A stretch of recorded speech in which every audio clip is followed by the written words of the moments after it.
নমস্কার, আমাদের ইচ্ছে অ্যান্ড ব্লগের নতুন একটা পর্বে আপনাদের সকলকে স্বাগত। বাপের বাড়ি যেদিন এসেছি সেদিন বিকেলবেলায় আমি ভাবলাম একটু জুস বানাবো। প্রচণ্ড গরম ছিল সেদিন, কিন্তু দেখুন কি অবস্থা চারদিকে। একেবারে ঝড়ো ঝড়ো ধারায় বৃষ্টি ঝরতে শুরু করেছে। গরমের বদলে এখন ওয়েদার একেবারে ঠান্ডা হয়ে গেছে। কিন্তু ঠান্ডা হোক ওয়েদার আর গরম হোক, আমি যেহেতু ভেবেছি আজকে জুস বানাবো, অতএব আমি বানাবোই। সাথে কারেন্টও যখন আছে তখন আমাকে আর কি আটকায়। ড্রেস চেঞ্জ করে এখন চলে এসেছি জুস বানানোর জন্য। জানেন তো, বৃষ্টিতে আমার ড্রেসটা না ভিজে গেছিলো আর মায়ের কাছে প্রচুর বকুনি খেয়েছি। তবুও আমি নাছোড় মনোভাব নিয়ে এই যে আঙ্গুর, পুদিনা পাতা আর দিয়েছি অল্প একটু বরফ, মিষ্টি পরিমাণ মতো, আর দেবো একটু বিট লবণ।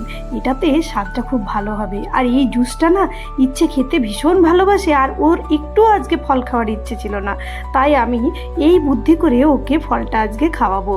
তার সাথে এই মিক্সারে ঘোরানোর পর অল্প একটু দিয়ে দিলাম কমলা লেবুর জুস। এটা আমি হাতে আগেই বানিয়ে রেখেছিলাম পাতলা করার জন্য, অল্প একটু জল। তারপর আমি ইচ্ছে আর বাবা তিনজনই এখন নিয়ে নেব, আর মা সন্ধে ফন্ধে দিয়ে একটু পর খাবে। তারপর ইচ্ছে বাবার কাছে বসবে ইংলিশ গ্রামার পড়তে। আমার বাবা যেহেতু ভীষণ ভালো ইংলিশটা পড়ায়, আর এই সময়টাতে ইচ্ছে এখানে আছে, তাই আমি এই সময়টাতে ইচ্ছেকে রোজই একবার করে বাবার কাছে বসাই। চলুন এবার আমরা খেয়ে নিই। রিফ্রেশিং লাগছে।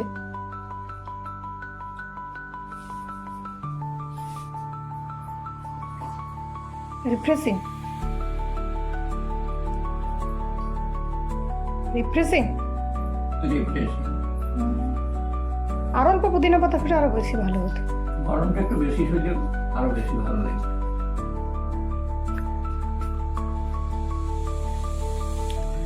এটা ভীষণ রিফ্রেশিং, মানে যে বাচ্চারা ফল খায় না বা ফল খেতে চায় না তাদের জন্য যেমন ভালো, তেমনি জলের যে অভাব পূরণ করার জন্য কিন্তু ভীষণ ভীষণ কাজের। আর যেহেতু টেস্টি, আপনারা যদি চিনিটা না দেবেন তার পরিবর্তে মধু দিতে পারেন, বা যদি কারো সুগার টুগার আছে তাহলে সুগার ফ্রি যদি দিতে চান তো দিতে পারেন। খেতে কিন্তু জাস্ট অসাধারণ। কেমন আছে কোনো সবজি? এখনো খাইনি। আমি খেয়ে দেখলাম, দারুণ লাগছে। খেয়ে দেখ। খুব পছন্দ করে।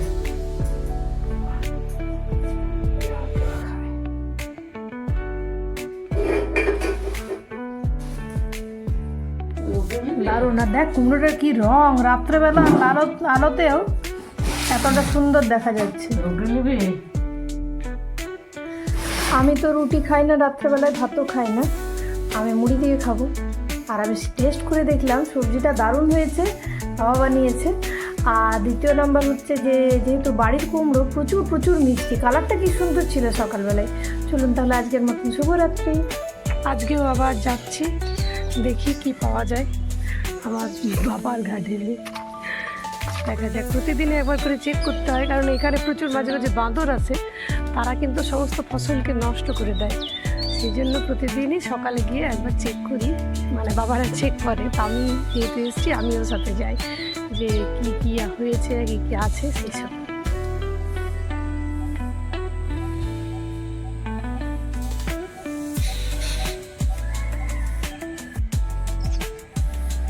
এখানে কি আছে? আরো টমেটো। ওই তো টমেটো পড়ে আছে।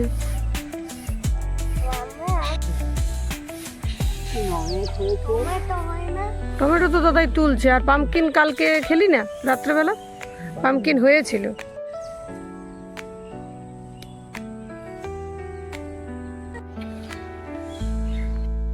ভাই বোন, আমরা 3 ভাই বোন যেহেতু বাইরেই থাকি, বাবা আর মা থাকে, তো 3 জনের জন্য সবজি আনা হয়। আমার ভাই কিছুদিন বাড়িতে ছিল, তখন সে এত ঘাস লাগিয়ে দিয়েছে যে ওদের দুজনের জন্য সবজি মোটামুটি বেরিয়ে যায়।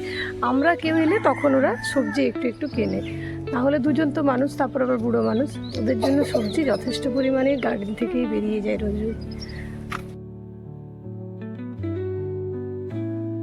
চলুন এবার উঠোনে যে লঙ্কাগুলো হয়েছে সেই লঙ্কাগুলো তুলে নিচ্ছি। এগুলো অনেক দিন ধরে তোলা হয়নি, বেশ খানিকটা লঙ্কা জমেও গেছে। আর আমার বাপের বাড়িতে ঝাল খাওয়ার চলটা একেবারেই কম, ওই মা যা কাঁচা লঙ্কা একটু আধটু খায়, তাই কাঁচা লঙ্কা তোলার ব্যাপারে আগ্রহ খুব কম। অথচ কাঁচা লঙ্কা গাছে বেশ দেখলাম ধরে আছে। চলুন, অনেকগুলো জিনিস তুলেছি। এই যে এই দেখুন, কাল আপনাদের কথা দিয়েছিলাম যে আমাদের এখানে যে তালের জঙ্গল আছে সেটা দেখাবো। আজ ইচ্ছেকে নিয়ে সকাল সকাল বেরিয়ে পড়েছি আপনাদের কথা রাখতে। চলুন যাই আজকে সেই জায়গাতে, সেখানের মনোমুগ্ধকর পরিবেশও আপনাদের সাথে শেয়ার করব, সাথে ইচ্ছের সাথে খানিকটা গল্পও হবে। চলুন। আজ আবার এই পাশে এসেছি, আপনাদের বলেছিলাম যে আমাদের তালের জঙ্গল, যেখানে তাল স্বাভাবিক উদ্ভিদ আমাদের ছোটনাগপুর মালভূমি, সেখানে নিয়ে আসব। চলুন আজকে এবার আপনাদের দেখাই এখানের প্রাকৃতিক সৌন্দর্যটা কতটা সুন্দর। এই পাশে হচ্ছে আমাদের এই যে, ইচ্ছের আবার ঠান্ডাও লেগেছে, এই যে এই পাশে হচ্ছে আমাদের এই তালের এখানটাতে হচ্ছে পুরো জঙ্গল আছে। আর এই পাশটাতে হচ্ছে আমার পিছনে হচ্ছে ইয়ে আছে, পুকুর আছে, আর একটা ছোট্ট মতো নদী আছে। আর এই পাশটাতে হচ্ছে পাহাড়, প্রতাপপুর গ্রাম, আদিবাসী গ্রাম। সেই প্রতাপপুর গ্রাম হচ্ছে একেবারেই বলতে পারেন আমাদের গ্রামটা তাও একটু দূরে, আর ওদের হচ্ছে পাহাড়ের কোলেই গ্রাম। যদি আপনাদের ইচ্ছে থাকে আমাকে কমেন্ট করে জানাবেন, তো আমি নিশ্চয়ই প্রতাপপুর গ্রাম কিভাবে পাহাড়ের কোলে একটা গ্রাম আছে আদিবাসী গ্রাম, সেটাও আপনাদের সাথে অবশ্যই শেয়ার করব। সেটাও কিন্তু ভীষণ মানে স্বাবলম্বী একটা গ্রাম, আর নারী প্রধান ওই গ্রামটা হচ্ছে আমাদের এখানে যে আদিবাসী কালচার। কিটা কোথায় বক? হ্যাঁ, ওরা খাবার খাচ্ছে, খেতে যে ধানগুলো পড়ে থাকে না সেগুলো এই বকগুলো খায়। দাঁড়াও, তোমাকে ওই যে দূরে আছে, দাঁড়াও। চলে গেল খুঁজে চলে যায়নি, অফিস খুঁজে বেড়াচ্ছে, আমাদের দেখে নিয়েছে। ও দেখছে লম্বা গলা দাঁড়িয়ে।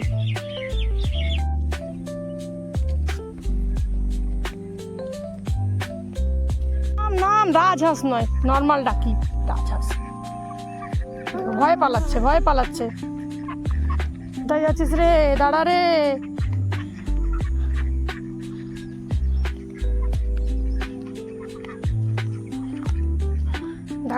দাঁড়া রে। আমি রে পুরুলিয়ার লোক বটি। চলো নামো, জলে নামো।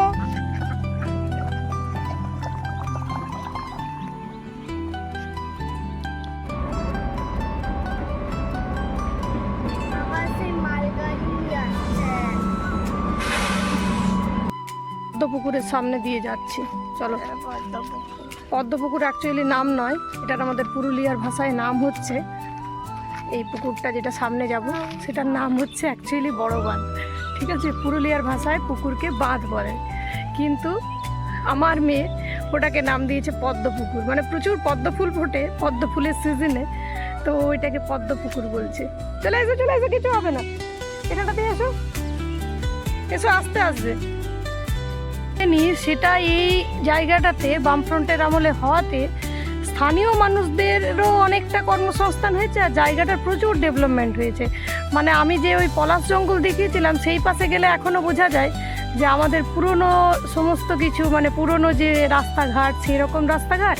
আবার এই দিকে গেলে রেল লাইন, 4 ওয়ে লেন, এইগুলো দেখে ডেভেলপমেন্টটা পুরোপুরি বোঝা যায়। আপনাকে যদি চোখ বেঁধে, মানে আমাকে যদি চোখ বেঁধে প্রথমবার ছেড়ে দেওয়া হতো এই পাশে, আমি মনে হয় বাড়ি যেতেও পারতাম না। কোথায় এসছি অন্ধকার অমাবস্যা রাত্রে, বুঝতেও পারতাম না যে কোথায় এসছি। সেই ডেভেলপমেন্টটাতে এখনও মানুষের প্রচুর ভালো হচ্ছে, এটা ভেবে আমার খুব ভালো লাগে। যাই হোক, বুদ্ধদেব ভট্টাচার্যর আমলে একটা খুব ভালো কাজ এখানে হয়েছে, এটা ভেবে আমার খুব ভালো লাগে। সে যে সরকারই হোক, যে কোনো সরকার, আমি বলছি না যে কোনো সরকার ভালো বা খারাপ, ভালো কাজ হলে পরবর্তী ক্ষেত্রে মানুষের খুব ভালো হয়, এইটা আমার খুব ভালো লাগে। যে হ্যাঁ, মানুষের জন্য কিছু কাজ হয়েছে। আমরা তো সেই জন্যই সরকারকে নির্বাচন করি, বলুন, যাতে কোনো কিছু কাজ হয়, মানুষ মানে নিজে সক্ষম হয়ে নিজের কার্যক্ষমতাতে কিছু মানুষ নিজে করতে পারে, এবং জায়গাটারও যথেষ্ট ডেভেলপমেন্ট হয়। চলুন এইবার আবার এগিয়ে যাচ্ছি।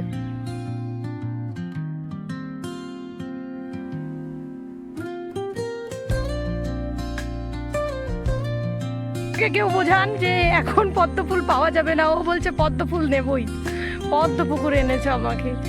এই সময় বসন্ত ঋতুতে পলাশ ফুল পাওয়া যাবে, পদ্ম ফুল আমি কোথার থেকে দিই ওকে? বসন্ত তো ফুলের রানী, তাহলে কেন বলা যায়? বসন্ত ফুলের রানী হলেও পদ্ম ফুলের তো সিজন নয় মামা। তো সব ফুলই তো সব ফুল ফুলে, কিন্তু কিছু কিছু গাঁদা ফুল কি বসন্তকালে ফুটবে, বা চন্দ্রমল্লিকা? আরে সবে ফুলবে, না, সব ফুটবে ওইটাই নিয়ম, না। ওইটাই নিয়ম। পদ্ম ফুল এখন তুমি পাবে না। পদ্ম ফুল পাওয়ার জন্য তোমাকে আসতে হবে বর্ষাকালের পরে, যখন তোমার পরীক্ষা চলে, তখন তো আমরা পুরুলিয়াতে থাকতে পারি না। চল এখান থেকে আরেকবার দেখাবো তোকে পদ্ম পুকুরটা। চল, আয়। আমাদের বুঝতে সময় লাগে না, 2 মিনিট লাগে না, সাপ আছে এখানটাতে। চল, সর সর সর সর সর সর আওয়াজ মানেই ওনারা আছেন কোনো সরীসৃপ যারা পা দিয়ে হাঁটে, বুকের ভরে। তার সাথে কারো কারো আরো পাও, ছোট ছোট পাগুলো আছে,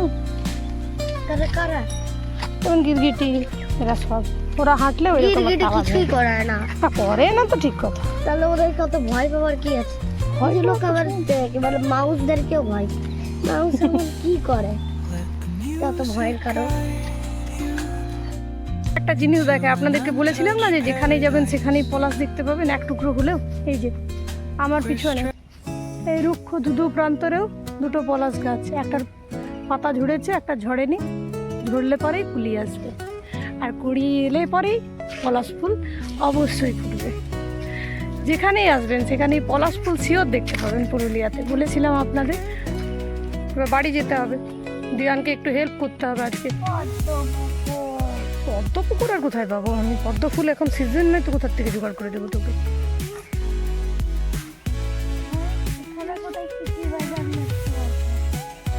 হ্যাঁ, কেউ গেছিল। চলো চলো চলো, আসো আস্তে করে। স্লিপারগুলো খুলে নাও দরকার হলে। এই দপ্পা,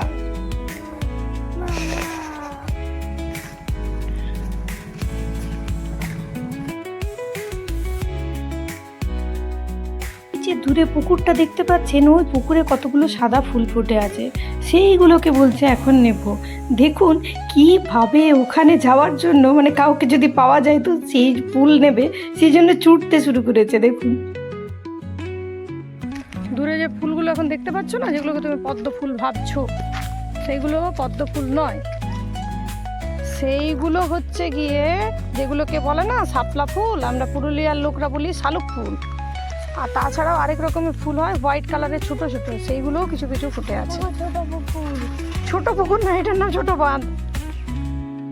চলুন, ওর আরও লম্ফঝম্প করার ইচ্ছে, কোনো রকমে ধরে বেঁধে এবার বাড়ি যেতে হবে। আজকে বাবা চিকেন আনবে বলেছে। আমার মা আবার চিকেন খায় না, রান্নাও কখনো করে না। ভেবেছি একটা শর্টকাট চিকেন আজকে বানাবো, ওটা ভীষণ হেলদি হবে। চলুন, এবার বাড়ি চলে এসেছি। এই যে ইচ্ছে খানিকটা ফুলও তুললে এবারও নিজের মনে খেলবে, আর আমিও অন্যান্য কাজগুলো মায়ের সাথে একটু হেল্প করতে পারবো।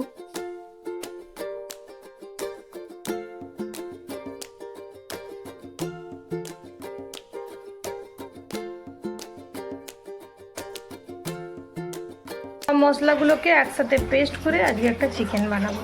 চলুন স্নান করে তারপর বানাবো, ততক্ষণে নিরামিষ রান্নাগুলো হবে। তারপর না একেবারে লাইট করে বানাবো। এখানে 750 গ্রামের উপর চিকেন আছে। তো জিরের গুঁড়ো, ধনের গুঁড়ো 1/2 চামচ করে দিলাম, হলুদ দিলাম কালারের অনুসারে যেরকম হলুদ লাগবে। এই হলুদটাতে প্রচুর কালার হয়, তাই কম হলুদ দিলাম। আর এই মাছিগুলো প্রচুর জ্বালাচ্ছে। এই চিকেনটাকে আমি বেশি কষাবো না, তাই একবারেই সমস্ত মশলাগুলো দিয়ে দিচ্ছি। দিলাম চিনি, পরিমাণ মতন দিয়ে দেবো এর মধ্যে নুন, আর যে মশলাটা আমি বেটে নিলাম সেই মশলাটা দিয়ে ভালো করে সমস্ত কিছু মিশিয়ে নেব। আর এদিকে ইচ্ছে দেখুন ফুল টুল গুঁজে কীরকমভাবে ঘুরতে শুরু করেছে এখানটাতে। চলুন এইবার এই মশলাটা দিয়ে আর অল্প সর্ষের তেল দিয়ে চিকেনটাকে ভালো করে মাখিয়ে নিয়ে একেবারে তাড়াতাড়ি যারা চিকেন বানাতে চাইছেন তাদের জন্য আজকে একটা রেসিপি আপনাদের শেয়ার করে দিচ্ছি। এই রেসিপিটা খেতেও দারুণ হয় আর বানাতে সময়ও লাগে না একেবারেই। কিছুই না, কুকারে বানাবো। দিয়ে দিচ্ছি অল্প একটু সাদা তেল, আর সাদা তেলের মধ্যে ফোড়নে আমি এখানে দেব অল্প একটু তেজপাতা, আর কালারের জন্য অল্প একটু দেব চিনি। তাতে কি হবে, টেস্ট এবং রং দুটোই অসাধারণ হবে। হঠাৎ কাউকে দিলে বুঝতেই পারবে না যে চিকেনটা এত সহজ পদ্ধতিতে বানিয়েছেন আপনি।